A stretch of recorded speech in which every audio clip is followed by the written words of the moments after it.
Welcome back to Hope for the Mind. I'm Kristin, and today's episode is not just a teaching, it's a little bit of a confession. It's a cry from the middle of the wreckage. This is for anyone who's ever asked, who am I now? Because identity loss isn't just about careers or relationships. It's about worth. It's about the ache in your chest when who you were doesn't exist anymore, and you're not sure who's left. This episode is for the woman who went from wife and stay-at-home mom to single, overworked, and invisible. The man who gave everything to his job or his family and now wonders if he's just a paycheck. The teenager who doesn't fit in anywhere, who feels like they have to earn love by being perfect, quiet, strong, or smart. And the child who overhears arguments and wonders if maybe they're the problem. We don't talk about this enough, what it feels like when the image you had of yourself, the one you thought was solid, shatters. When the marriage fails, when the job lets you go, when your mental health crumbles and you can't fake strong anymore, when the applause stops and you're just you. What do you do when your titles fall away and all that's left is silence? Today, we're diving into that silence, the lies it tells, and the truth that still stands. Because God never loved the mask that we put on. He loved you. And even when you don't know who you are, He does. So let's talk about this.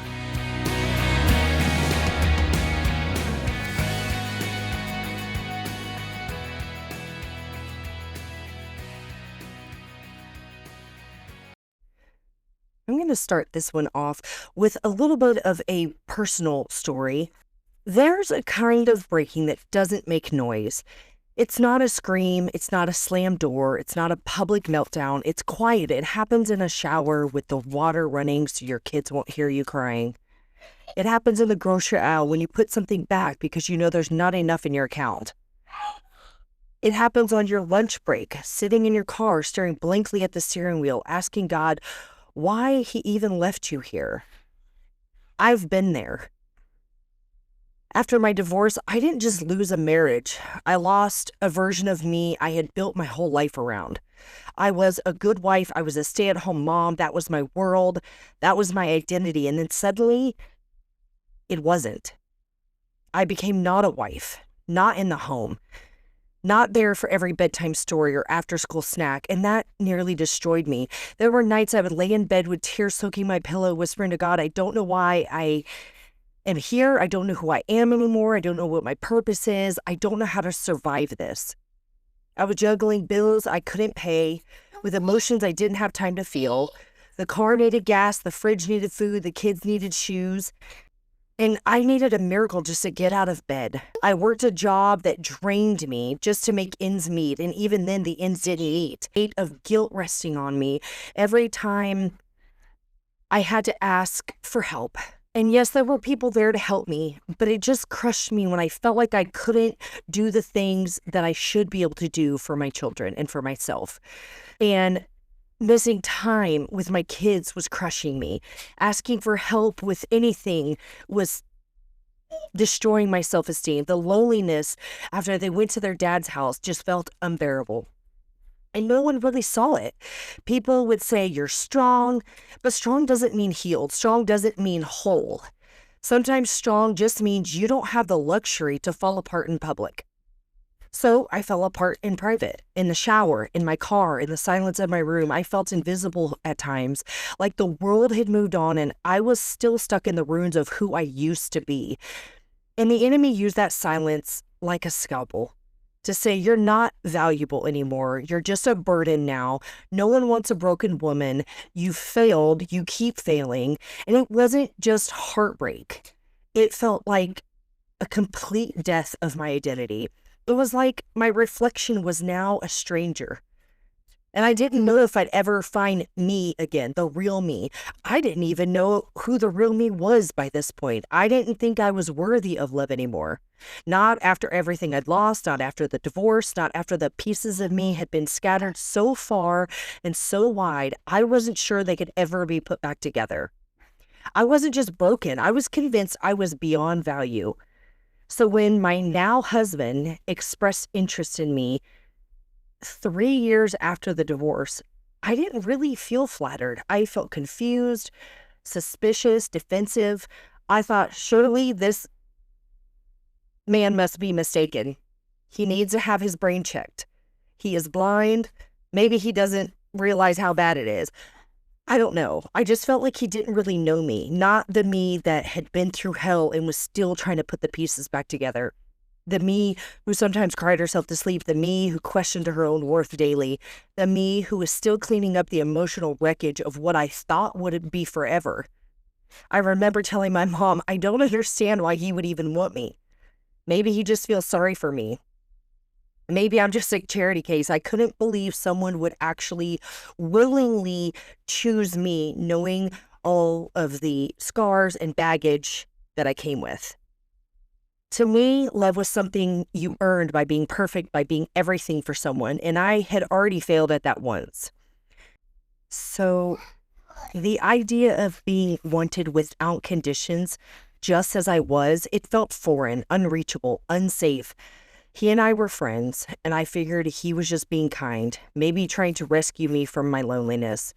I assumed he saw me like I saw myself, too much, too broken, too complicated. But he didn't walk away when I pushed him back. He didn't retreat when I deflected compliments or questioned his intentions. He stayed. He kept choosing me, and not for what I could do or what I would be, not for what I used to be, but for who I was, right then, right there in the mess. It took time. It took him having the patience of a literal saint. It took a love that I didn't think I deserved to start believing that maybe, just maybe, God wasn't finished with me yet, that maybe I wasn't too far gone to be loved, that maybe love wasn't something I had to earn, that maybe being chosen didn't require being flawless, just being honest. And through his love, I started to see God's heart again, a God who never stopped calling me worthy, even when I called myself unworthy. So psychologically speaking, when we experience a trauma that shatters our identity, whether it's divorce, betrayal, job loss, abandonment, abuse, death, we go through what's called role loss. This term describes the grief and confusion that occurs when a key part of our identity is stripped away. Human beings derive a significant portion of self-worth from the roles we occupy: wife, husband, mother, provider, caretaker, leader, and various other roles, whether it's in ministry or in a job or so on and so forth. These roles give structure, purpose, and meaning to our lives. When those roles are lost, we don't just lose a title, we lose a psychological anchor. This is more than a sadness, it's disorientation. Our self-schema, the mental blueprint of who we are, collapses. This collapse can lead to what psychologists call identity diffusion, a state where our self-concept becomes fragmented or unclear. We no longer know where we belong, who we are, or what makes us valuable.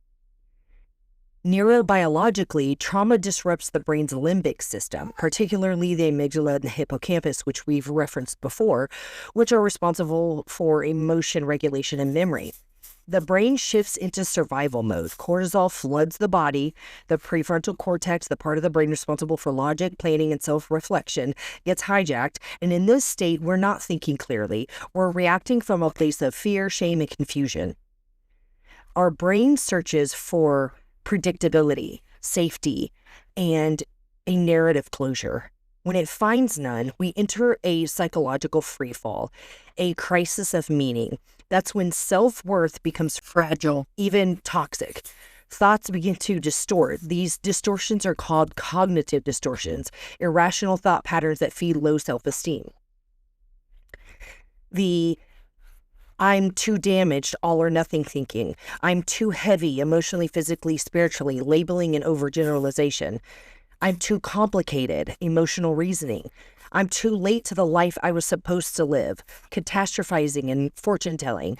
These thoughts don't just appear randomly. They form a self-sabotaging inner dialogue rooted in shame.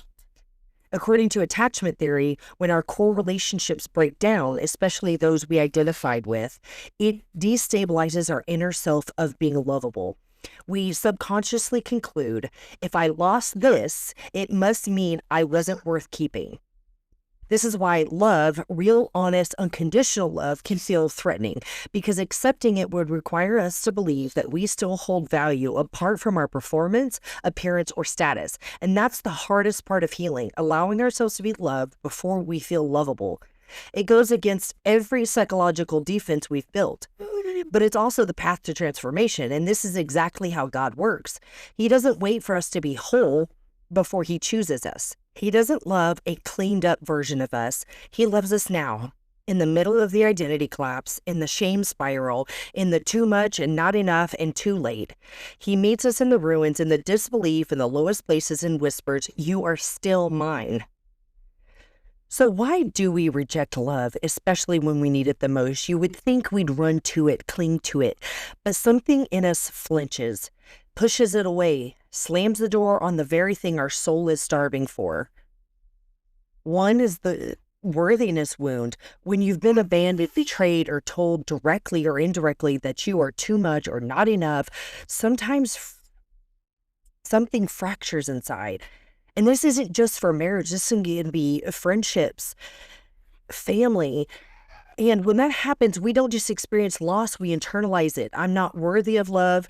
It's my fault they left. If I were really lovable, they would have stayed. And that lie becomes a wound we carry into our future relationship. It whispers, "Don't get too close, they'll see the real you." We begin to believe rejection is inevitable, so we reject love before it can reject us. Sometimes it's due to cognitive dissonance. When someone treats us kindly, when someone sees beauty in us that we can't see in ourselves, it messes with us because it doesn't match the narrative we've rehearsed for years. And instead of letting that kindness rewrite the story, we push it away to keep our pain consistent. Because if love enters the room, we have to face the question, what if I've been wrong about myself this whole time? Sometimes we reject love because we are self-sabotaging. It sounds backwards, but sometimes pain is safer than love. Pain is predictable, love is not. We know how to navigate chaos, abandonment, criticism, but when someone loves us without conditions, it terrifies us. We wonder, what's the catch? When will they leave?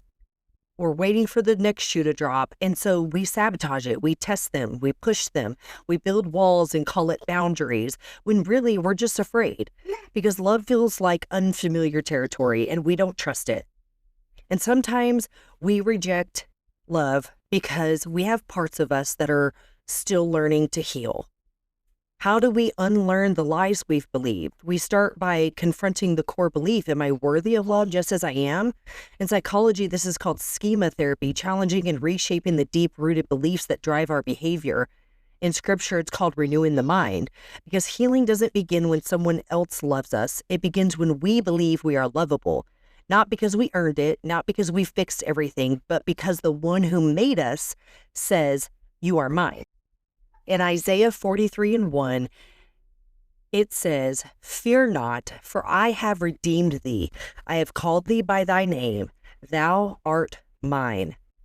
Let those 3 words echo in your life. Thou art mine. God didn't say, you are your title, you are your trauma, you are your relationship status. No, he said, thou art mine. You are mine. He doesn't define you by the thing that fell apart. He doesn't reduce you to your worst moment. He doesn't wait for you to clean yourself up before calling you his. He calls you by name, the name he gave you, not the one your pain whispered. He loved you before the marriage, before the job, before the success, before the breakdown. And he still loves you now, not the future fixed version of you, not the version that has it all figured out, not the version that hides the mess, but you right here, right now. He sees the mess and calls it a masterpiece in progress. He sees the shame and speaks redemption. He sees the broken identity and whispers, that's not who you are. This is the gospel. Not that we climbed our way back up to him, but that he stepped down into our ashes, into our heartbreak, into our confusion and said, even now you are worthy of my love. He never loved the mask that we put on. He loved you. So where do we even begin when your identity has been shattered? You start by realizing something crucial. Rebuilding isn't about becoming who you were. It's about becoming who God always knew you were. So whatever you've lost that has changed your identity, name that loss. Don't numb it. Don't ignore it. Don't minimize it. Say it out loud. Write it down. Mourn what you've lost, whether it's your marriage, a job, your confidence, your sense of belonging. There is no healing without grieving. Your pain is valid. Your tears are seen. God doesn't rush you through this part. Neither should you. And challenge the lies, the voice in your head that says, you'll always be alone. You're too broken. You'll never be enough. Pause and ask yourself, would God agree with that? If not, then it's a lie. And lies have no business setting the foundation of your identity. And finally, speak the truth, even if your voice shakes. Truth is what rebuilds your soul. Say it until your heart starts to believe it. I am loved, even when I feel forgotten. I am seen, even when I feel invisible. I am chosen, even when I've been rejected. I am still becoming, and that is enough. You don't have to rush the process. Some days you'll rise, some days you'll fall apart, and that's okay. That's part of being human. But every time you reject the lie and choose the truth, you're laying another brick on the foundation of a new identity. And this time, it won't be built on sand. It'll be built on the rock, solid, steady, and unshakable.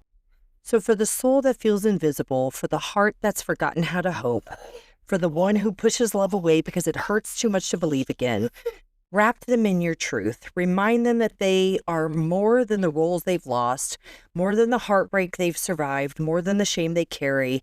You call them by name, not by failure, not by fear, not by labels, but by love. They are yours. You are not who you used to be, but that's not a tragedy. That's the beginning. From the ashes of what you lost, God is rebuilding something real, something that won't collapse when the next storm hits. This time, your identity won't be tied to what you do. It will be anchored in who you are in Him. So hold on, even when it hurts, even when it's messy, even when the lies are loud.